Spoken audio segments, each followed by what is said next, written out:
So, our first example is, suppose we take a function which is defined f of x equal to x cubed plus ax plus b, but we do not pose it as a function now.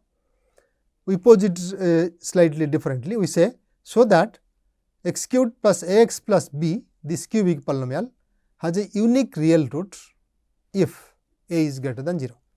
That means, we consider the polynomial x cubed plus ax plus b where a is greater than 0. We will show that it has a unique real root.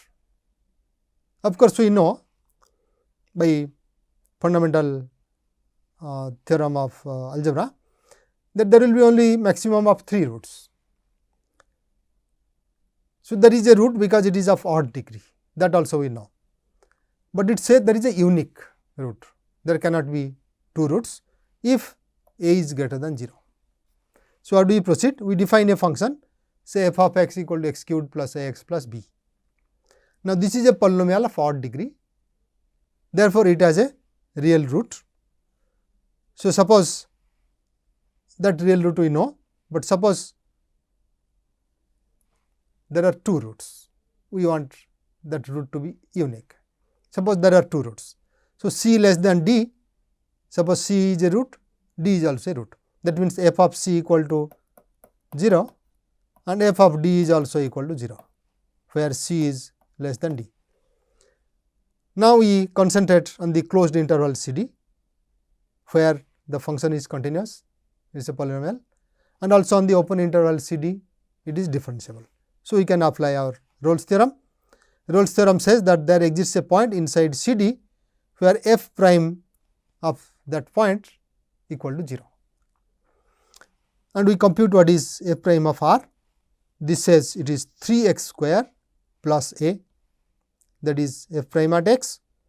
So, f prime of r will be 3r square plus a. Now, r square is non-negative, a is given to be greater than 0. So, f prime of r is always greater than 0.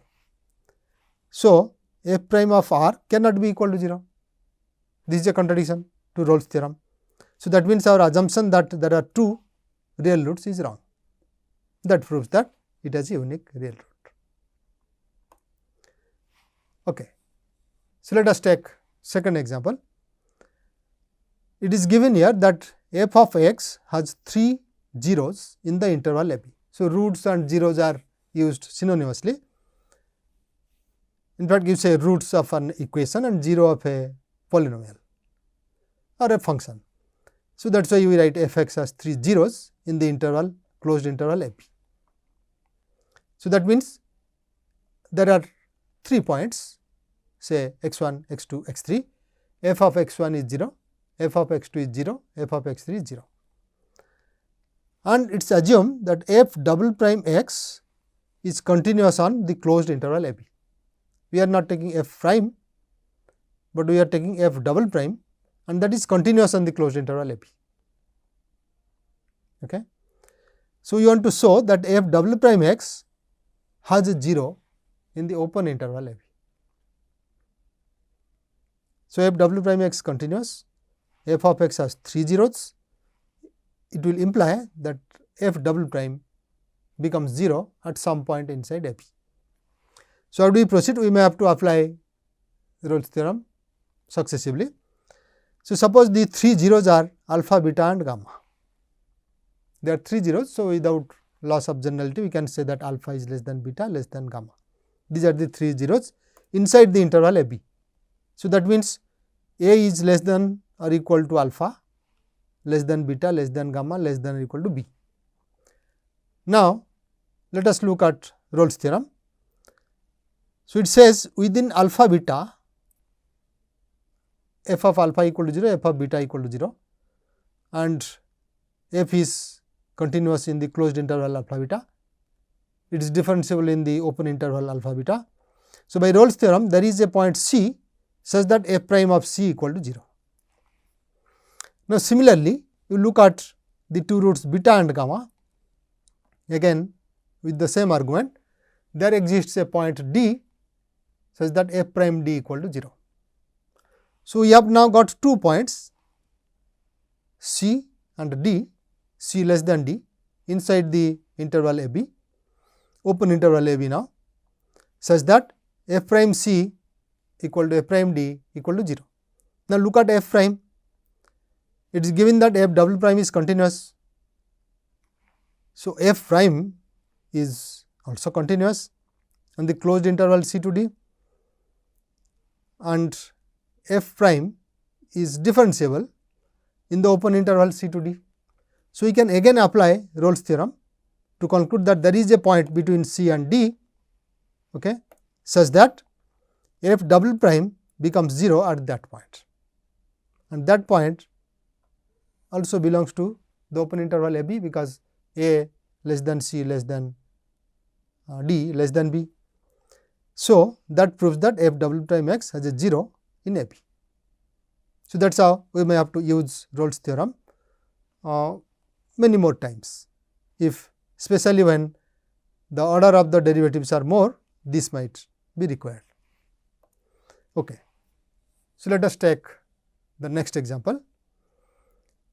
Here we are asked to show that there exists a unique number between -1 to 1, such that this equation is satisfied for that number c, that is 1 minus c to the power -1 plus square root of 1 plus c minus 3.1 equal to 0.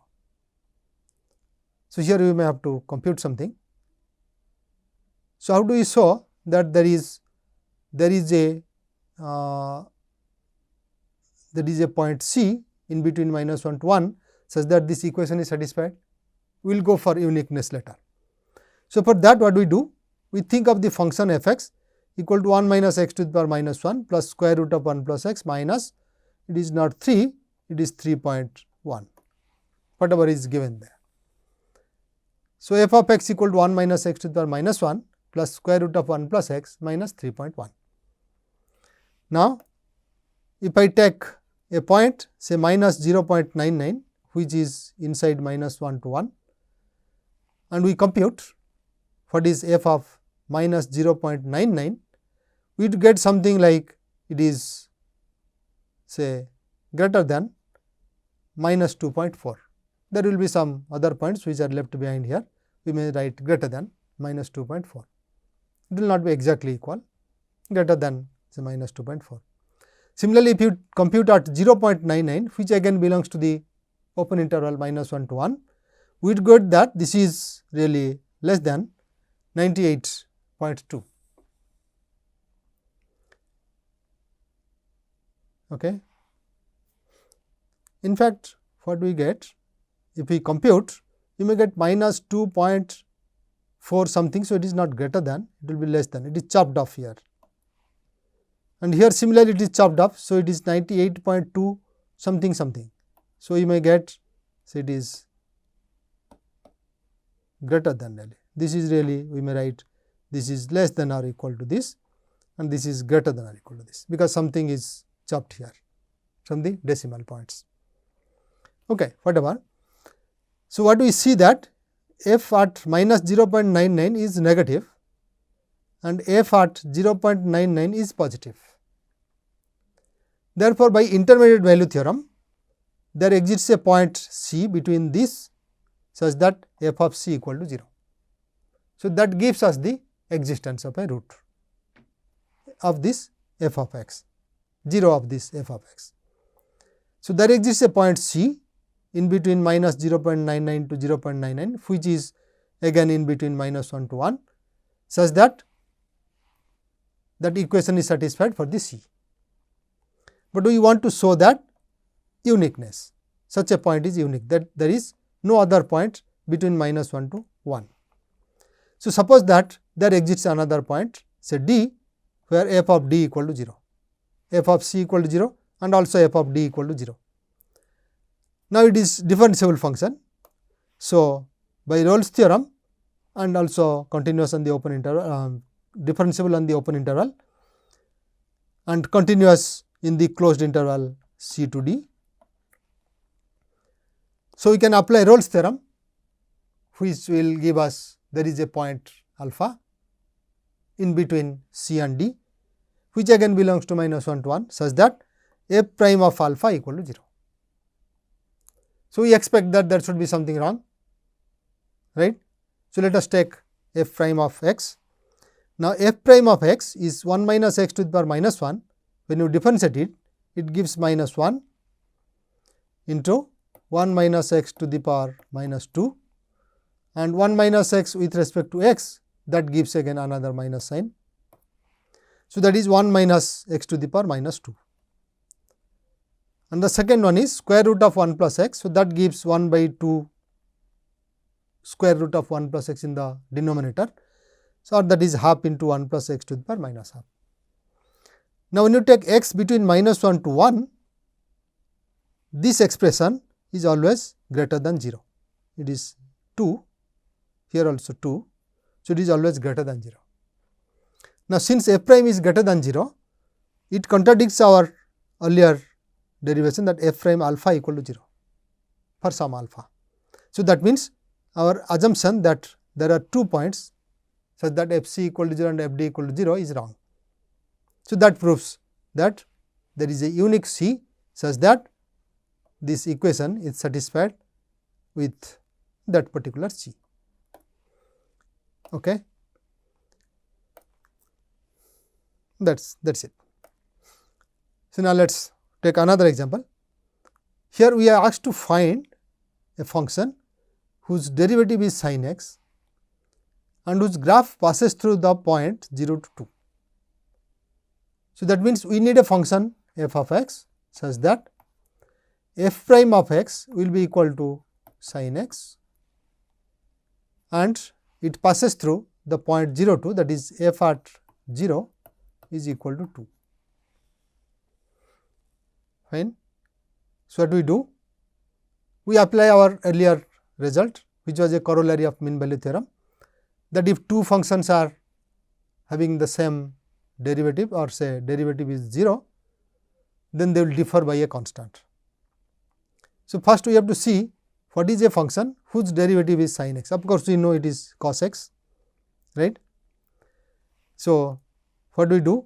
We know that minus cos x derivative will be equal to sin x. Now, we have a function minus cos x and we have the function f of x. Now, f of x and minus of cos x, they differ by a constant. Okay? That is what it means. So, that means our f of x will be equal to minus cos x plus some constant. Fine. F of x minus cos x is a constant. So, we take minus cos x to the other side. It says that f of x must be equal to minus cos x plus c for a constant. Now, we apply the second condition that f of 0 equal to 2. So, we get substituting x equal to 0 minus cos 0 plus c, cos 0 is 1. So, it is c minus 1 equal to f of 0, which is equal to 2. So, c minus 1 equal to 2, that gives c equal to 3. So, when c equal to 3, our function is 3 minus cos x, that is what it is. So, sometimes we may have to use this kind of argument using some corollary of mean value theorem. Okay. So, that is how we will be using our results.